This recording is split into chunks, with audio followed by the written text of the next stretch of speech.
Vamos abrir nossas Bíblias em Apocalipse capítulo 1.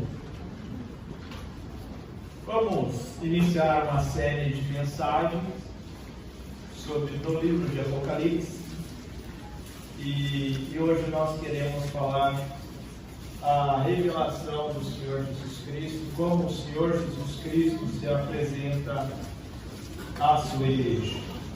Apocalipse capítulo 1.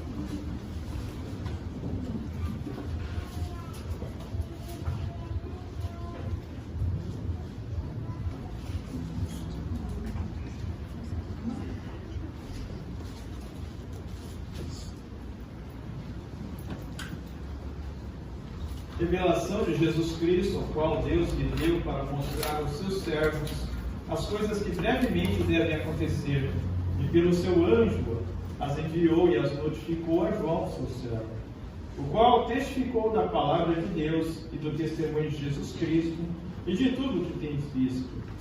Bem-aventurado aquele que lê e os que ouvem as palavras desta profecia e guardam as coisas que nela estão escritas, porque o tempo está próximo. João, as 7 igrejas que estão na Ásia, graça e paz seja convosco da parte daquele que é, e que era, e que há de vir, e da dos 7 Espíritos que estão diante do seu trono, e da parte de Jesus Cristo, que é a fiel testemunha, o primogênito dentre os mortos, e o príncipe dos reis da terra, aquele que nos amou, e em seu sangue nos lavou dos nossos pecados, e nos fez reis e sacerdotes para Deus e seu Pai. A ele seja glória e poder para todos sempre. Amém. Eis que vem com as nuvens, e todo olho verá, até os mesmos que o traspassaram, e todas as tribos da terra se lamentarão sobre ele. Sim. Amém. Eu sou o Alfa e o Ômega, o princípio e o fim, diz o Senhor, que é, e que era, e que há de vir, o Todo-Poderoso. Eu, João, que também sou vosso irmão e companheiro na aflição, no reino e paciência de Jesus Cristo, estava na ilha chamada Patmos, por causa da palavra de Deus e pelo testemunho de Jesus Cristo. Eu fui arrebatado no Espírito no dia do Senhor, e ouvi de trás de mim uma grande voz, como de trombeta, que dizia: Eu sou o Alfa e o Ômega, o primeiro e o derradeiro. E o que vês, escreve num livro e envia às 7 igrejas que estão na Ásia: a Éfeso, a Esmirna, a Pérgamo, a Tiatira, a Sardes, a Filadélfia e a Laodiceia. E virei-me para ver a voz que falava comigo, e virando-me vi 7 castiçais de ouro. E no meio dos 7 castiçais um semelhante ao Filho do Homem, vestido até os pés de uma roupa comprida e cingido pelos peitos com um cinto de ouro. E a sua cabeça e cabelos eram brancos como a lã, como a neve, e os seus olhos como chama de fogo, os seus pés semelhante a latão reluzente, como se tivessem sido refinados numa fornalha, e a sua voz como a voz de muitas águas. E ele tinha na sua destra 7 estrelas, e da sua boca saiu uma espada aguda de 2 fios, e o seu rosto era como o sol, quando na sua força resplandece. E eu, quando o vi, caí aos seus pés como morto. E ele pôs sobre mim a sua destra, dizendo-me: Não temas, eu sou o primeiro e o último. E eu que vivo fui morto, mas eis que estou aqui, vivo para todo sempre. Amém. Tenho as chaves da morte e do inferno. Escreve essas coisas que tem visto, e as que são, e as que depois destas hão de acontecer. O mistério das 7 estrelas que viste na minha testa e dos 7 castiçais de ouro. As 7 estrelas são os 7 anjos das 7 igrejas, e os 7 castiçais que viste são as 7 igrejas. Esta é a palavra do Senhor.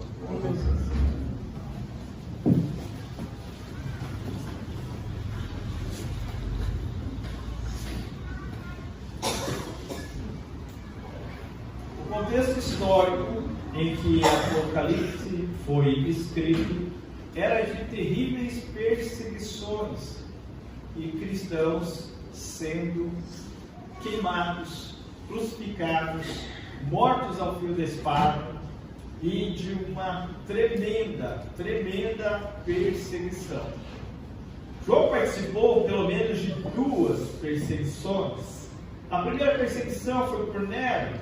Ele incitou todo o império a ir atrás dos cristãos e, de uma forma cruel, ele perseguia, capturava cristãos, os crucificava, ele levava para que os cristãos fossem mortos por feras selvagens, por leões, e ainda eles o colocavam com roupas altamente inflamáveis e põe a fogo nesses cristãos. Nero dava gargalhadas ao ver um cristão gritando, sendo queimado, a mulher, o homem sendo queimado por causa de sua fé. E nisso, durante essa perseguição de Nero, Paulo e Pedro morreram, foram mortos. Mas a perseguição ainda não acabou. Nero saiu, acabou o reinado dele. O império toma então Domiciano como imperador. E esse imperador ele fica por 2 anos, mas por curto tempo ele faz uma extrema perseguição aos cristãos. Mais de 40 mil cristãos, segundo a história, foram torturados até a morte durante a perseguição por Domiciano. E neste momento, nesse tempo de perseguição, o que acontece é que João é exilado na ilha de Patmos. Não se sabe se lá ele ficou preso, trabalhando em ruínas, trabalhando em pedras, em minas, mas o que se sabe é que João esteve nesta cidade, ficava uma ilha que ficava a caminho de Éfeso, e lá João, então, ele tem a revelação, como nós estamos vendo a carta de Apocalipse. Mas o contexto histórico mostra que a igreja sofria perseguição, era maltratada, humilhada, morta, mas ainda dentro da própria igreja existiam grandes problemas e grandes conflitos entre os cristãos. Existia a questão de apostasia, a questão de pessoas más e mal intencionadas dentro da igreja, pessoas que tinham um orgulho elevado, pessoas que eram imorais, pessoas que não tinham uma fé verdadeira. E o contexto dessa carta, ela vem mostrar o sofrimento dos crentes, mas também a postura dos crentes. E nós sabemos que dentro de uma igreja, nos nossos dias, a igreja evangélica brasileira, ela tem sofrido com crentes verdadeiros crentes, mais ou menos, e crentes nominais, pessoas que se dizem crentes. Quando eu falo crentes, são pessoas que creem em Cristo, cristãs. Pessoas somente que se dizem cristãs, mas não são. E esse tipo de pessoas dentro das igrejas tem estragado o Evangelho de Cristo nos nossos dias. E a igreja ela tem pregado, mas não tem vivido. A igreja ela tem lotação, mas ela não tem fiéis, pessoas que de fato estão com um coração verdadeiro diante do Senhor. E João, dentro desse contexto, naqueles dias, ele recebe essa revelação de Jesus Cristo, e então Jesus se apresenta para João, diz: você vai escrever isso, e vai ser assim que eu vou mostrar para a minha igreja como eu me apresento a ela. Bom, diante de um cenário tão difícil, tão complicado, eu queria perguntar para você: quando você vive dentro de um problema tão grande, uma tribulação muito severa, o que poderia dar ânimo para você? O que poderia dar ânimo para os seus? Quando você passa por uma tribulação tão severa, o que poderia dar ânimo para você?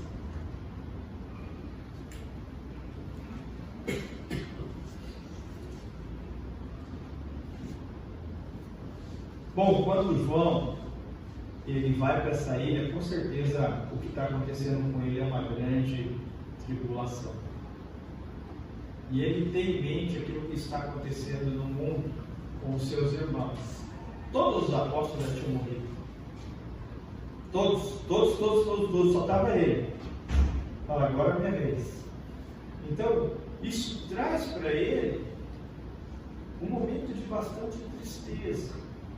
Mas João vai mostrar para nós, no livro de Apocalipse, que o que pode trazer, de certa forma, uma livre esperança para nós crentes cristãos, é o quão poderoso é o nosso Cristo.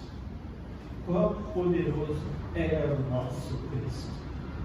Diante de todo o sofrimento, diante de toda a luta, diante de um cenário tão sombrio, o que nos dá esperança é quão poderoso era o seu Cristo. Isso disse João. Então ele mostra através do livro de Apocalipse, lógico que nós não vamos passar por todo o livro, existem muitas fases, mas nós vamos estudar esses livros nas próximas mensagens, nas congregações, mas nós vamos ver quem é esse Cristo. João ele vai apresentar o Cristo para nós, mas ele não vai mostrar agora um Cristo fraco, ele vai mostrar um Cristo que é vencedor, um Cristo cheio de glória, um Cristo que venceu a morte, um Cristo que é Senhor dos senhores, um Cristo que é o Alfa e o Ômega, o Cristo que é a raiz de Davi, que é o leão da tribo de Judá, o Cristo que veio para vencer, um Cristo que voltará gloriosamente. Então, nós queremos destacar 3 verdades sobre este texto. Em primeiro, falar sobre a singularidade de Cristo. Depois, falar sobre a obra grandiosa de Jesus Cristo. E, por último, o que isso tem a ver com você e comigo. O retrato que João vai traçar de Cristo, como eu disse, não é de um Cristo fraco. Não é daquele Cristo que se esvaziou, conforme Filipenses 2. Não é do Cristo servo, não é do Cristo chorando e sangrando no Getsemane. O quadro que ele traz para nós não é mais aquele cenário de um Cristo esticado numa cruz de morte. O quadro que ele mostra para nós não é de um Cristo caminhando pela via dolorosa sendo açoitado, onde todos cuspiam a sua cara, onde todos o desprezavam e zombavam dele, mas João vem apresentar um Cristo vencedor, o Rei dos Reis, o Senhor dos Senhores, aquele que criou todo o universo e sustenta. Cristo, ele está presente no meio da sua igreja, e João revela isso.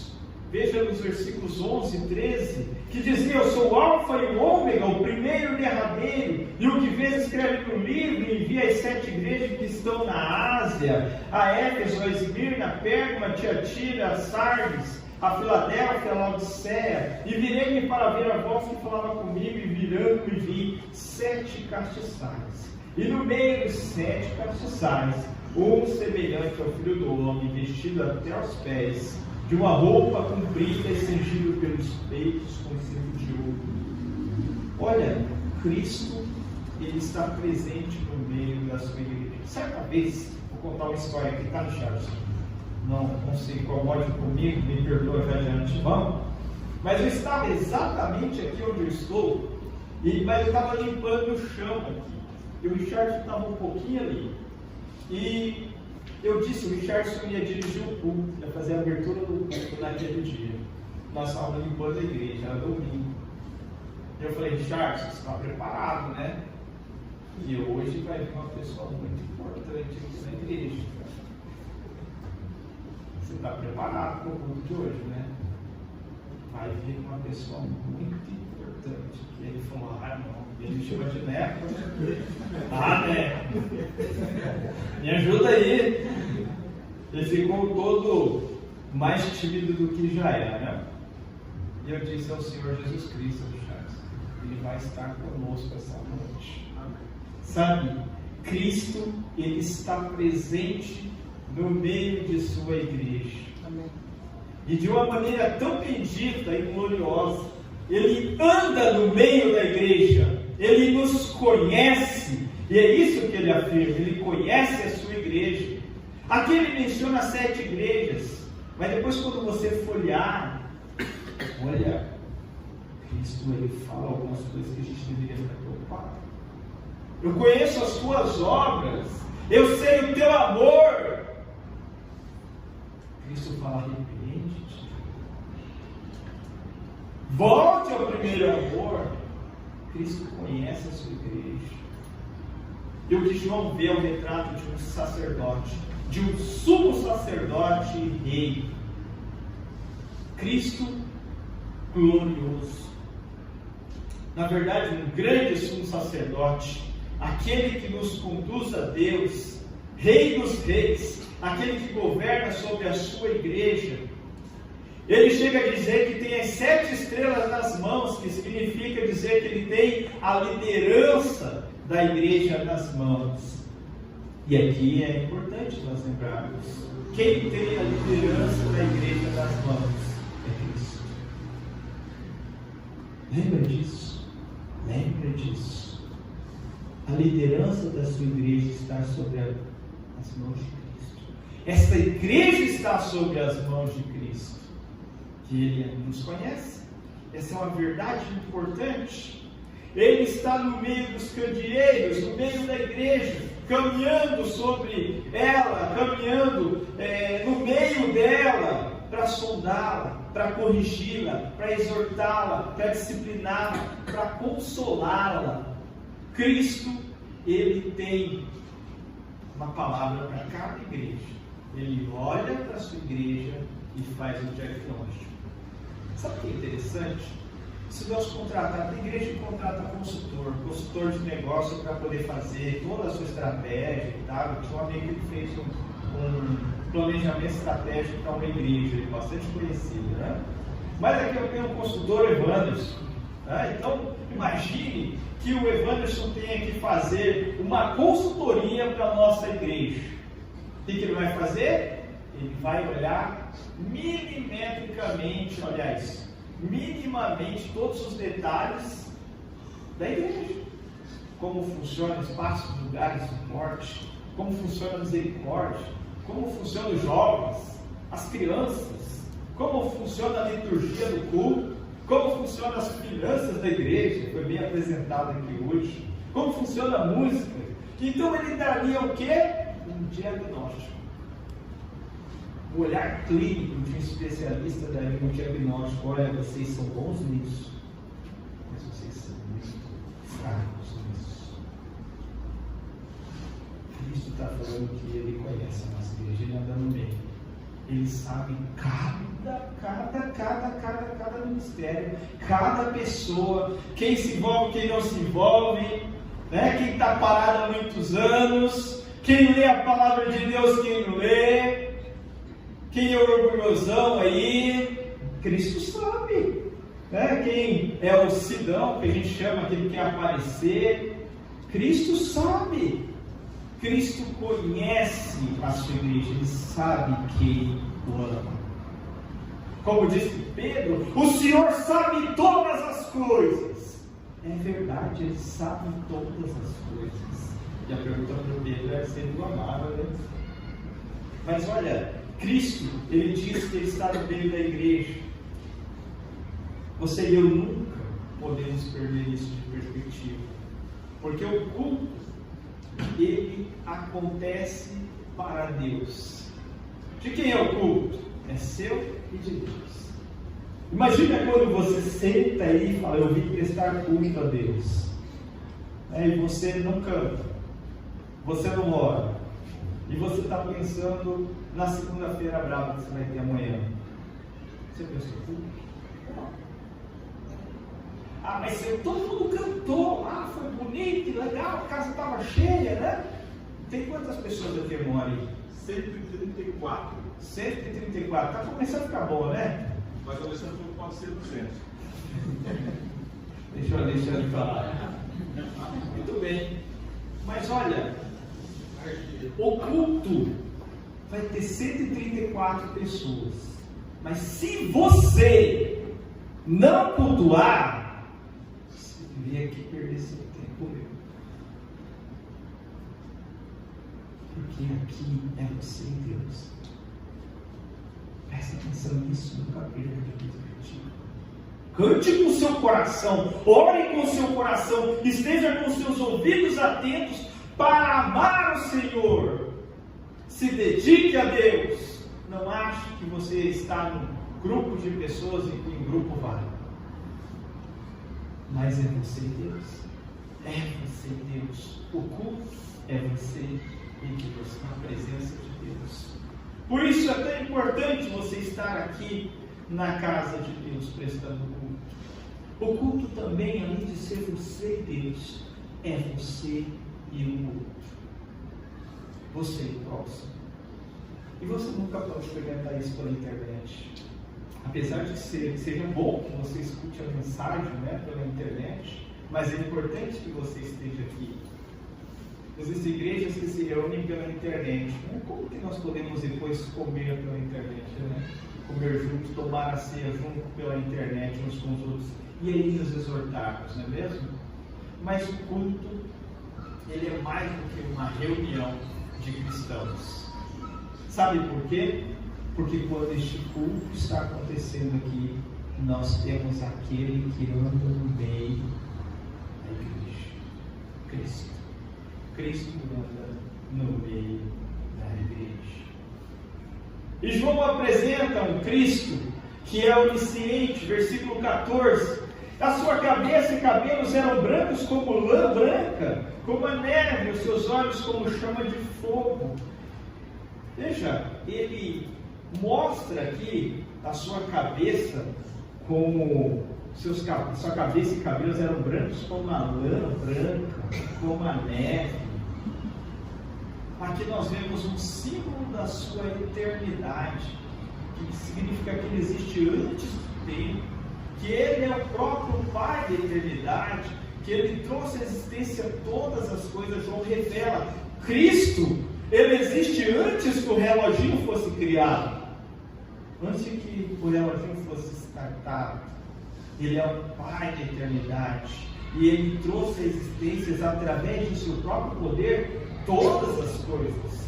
Olha, João abrindo a mente das pessoas que estão sofrendo. Eu estou apresentando para você aquele que tem a sua vida nas mãos dele. Ele é poderoso.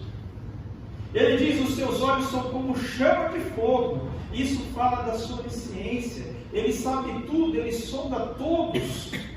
E nada pode ser ocultado diante dos seus olhos. Ele conhece as nossas obras, ele conhece onde habitamos, ele sabe tudo a seu respeito. Ele sabe o seu passado, o seu presente e até mesmo o seu futuro. Ele conhece os seus pensamentos, ele conhece os desejos do seu coração, ele conhece os seus passos, ele sabe onde você vai, ele sabe o que você faz. Sabe por quê? Porque ele é onisciente, ele sabe tudo. Esse Cristo, que tem a sua vida nas mãos dele, ele te conhece, ele sabe tudo sobre você. E João ainda continua descrevendo o versículo 15: pés reluzentes, veja os seus pés, semelhante ao latão reluzente, como se tivessem sido refinados numa fornalha. Aqui ele está falando sobre um Cristo poderoso, onipotente. Ele traz essa ideia de seus pés serem como latão refinado. Ele esmaga aquele que se opuser. Quem se chocar nessa pedra vai virar pó. Essa é uma linguagem do profeta Daniel no capítulo 2, porque tem a ideia dos reinos grandes que, através daquela visão da imagem, um uma pedra que o atinge e que os esmiuça todos os reinos. Ele fazia referência ao Império Babilônico, ao Medo Persa, ao Império Grego, Império Romano, e com todo o seu poderio humano, com força militar, mas uma pedra não lavrada por mãos bate nessa estátua e vira pó. Cristo é poderoso. Ele é tão poderoso que ele tem todo o poder para esmagar as maiores inteligências humanas. Sabe, às vezes pode parecer que os homens estão no controle e que desejam massacrar você, derrotar você e crucificar você, como fez com os primeiros cristãos, e fazer com que a sua vida se torne pó. Mas Cristo, que tem a sua vida nas mãos, ele diz: eu sou poderoso. Ai daquele que mexeu com você. Sabe, você está comigo, você é meu. Então, mesmo que esse sofrimento ocorra com a sua vida, eu sou o Deus Todo-Poderoso que tem a sua vida em minhas mãos. Sabe por quê? Porque eu venci a morte. Porque a morte eu venci com a minha morte, para que você tenha vitória sobre a morte, não tenha mais medo da morte. A morte, ela não nos destina o final. Nosso final não é a sepultura, não é o inferno nosso caminho, por causa daquele que é poderoso. Ele tem as nossas vidas nas mãos. E ele diz: eu venci a morte. Eu morri para vencer a morte.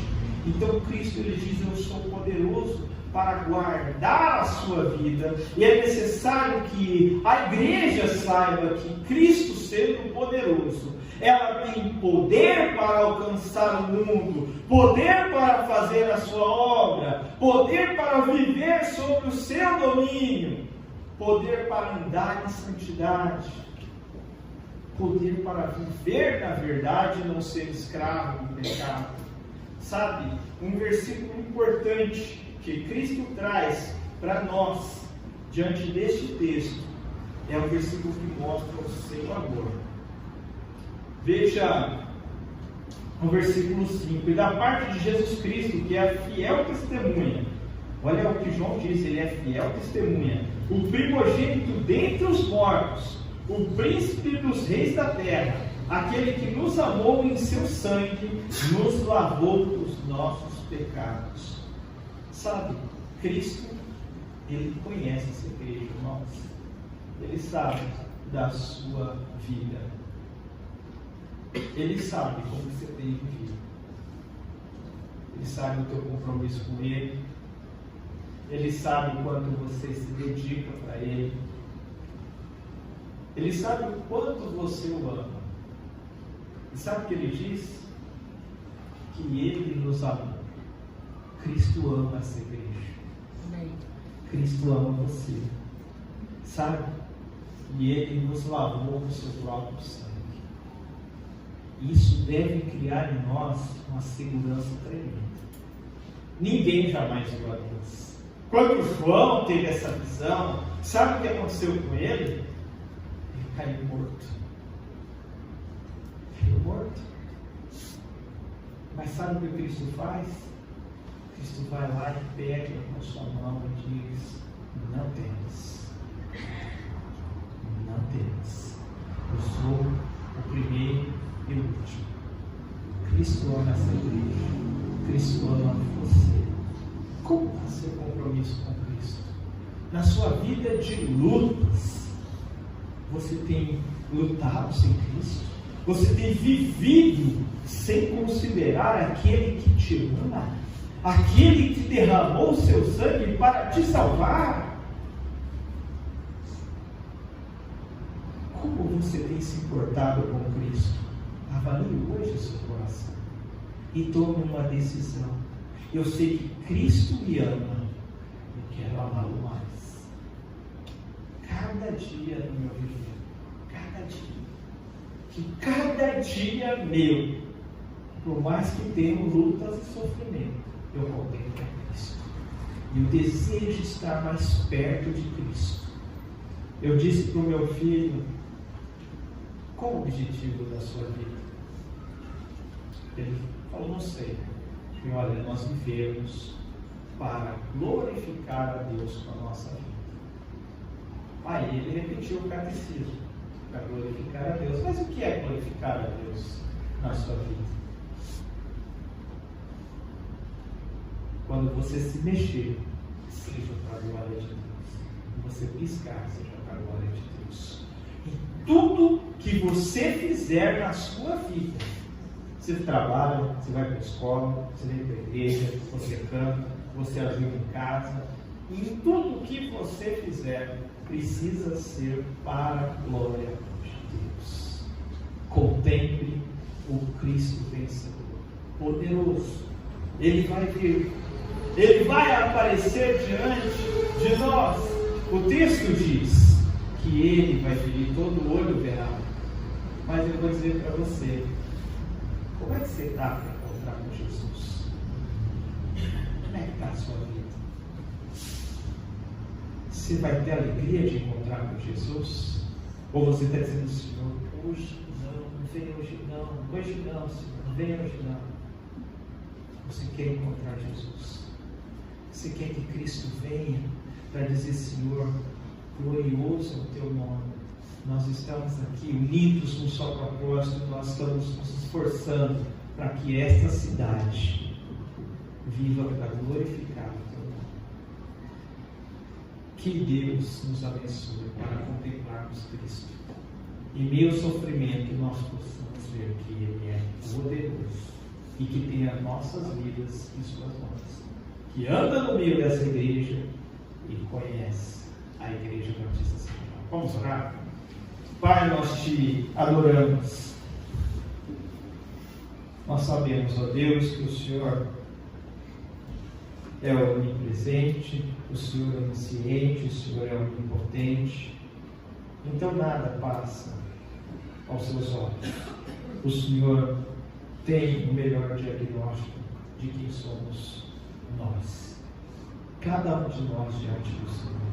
Aqui nós temos, Senhor, pessoas que te amam com um coração verdadeiro. Temos pessoas que têm deixado se enganar com o pecado, se iludir por negócios dessa vida. E nós temos pessoas que estão simpatizantes com a igreja. Ainda não tomaram a decisão de ser do Senhor para sempre. Pai, nós queremos ser uma igreja verdadeira. Uma igreja que prega e que vive de acordo com a tua vontade.